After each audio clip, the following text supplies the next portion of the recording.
Assalamualaikum warahmatullahi wabarakatuh. Salam dan bahagia untuk kita semua. Perkenalkan, nama saya Resti SPD, calon guru penggerak Angkatan 10 Kota Palembang.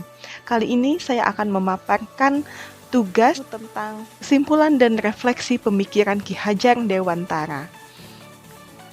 Menurut Ki Hajar Dewantara, pendidikan dan pengajaran itu berbeda. Menurut Ki Hajar Dewantara, pengajaran itu adalah bagian dari pendidikan. Dan pengajaran itu sendiri adalah proses memberikan ilmu untuk kecakapan hidup anak secara lahir maupun secara batin. Sedangkan pendidikan pada hakikatnya adalah menuntun segala kekuatan kodrat pada diri anak agar ia mencapai keselamatan dan kebahagiaan setinggi-tingginya, baik sebagai manusia maupun sebagai anggota masyarakat. Pendidikan juga harus memberikan ruang bagi murid untuk bertumbuh secara utuh agar mampu memuliakan dirinya dan orang lain serta mampu menjadi mandiri.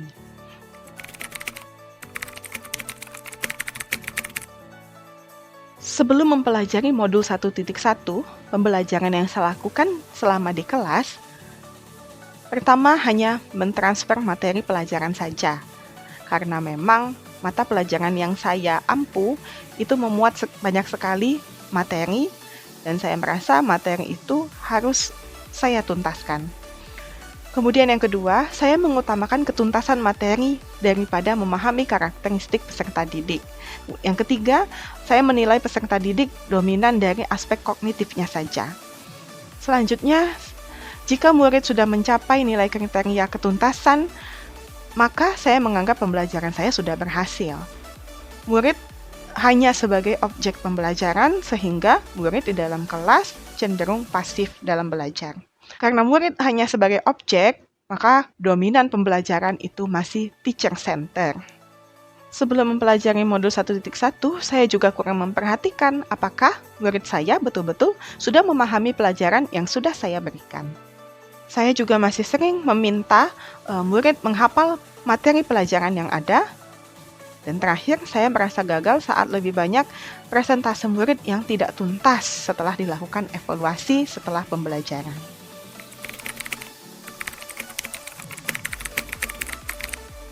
Namun, setelah saya mempelajari modul 1.1 tentang pemikiran Ki Hajar Dewantara ini, saya menyadari bahwa apa yang saya pahami dan saya lakukan selama ini ternyata kurang tepat.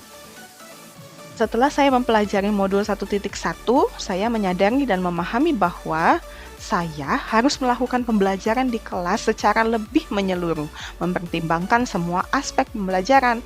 Kalau selama ini saya hanya memperhatikan aspek kognitif, maka sudah seharusnya saya juga harus memperhatikan aspek afektif, psikomotor, spiritual, sosial, dan juga budaya.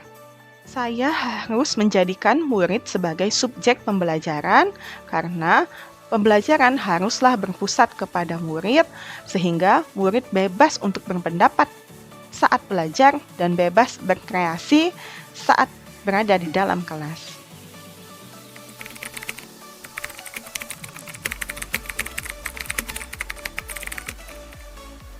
Menurut Ki Hajar Dewantara, guru harus memiliki hati yang tulus dan ikhlas serta penuh kesabaran dalam menuntun siswa.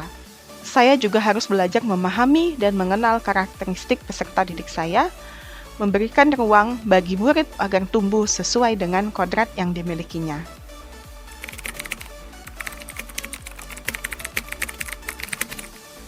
Yang bisa saya terapkan di dalam kelas saya mengajar saat ini juga adalah pertama, merancang pembelajaran inovatif, interaktif, dan menyenangkan bagi siswa sebagai pusat pembelajaran.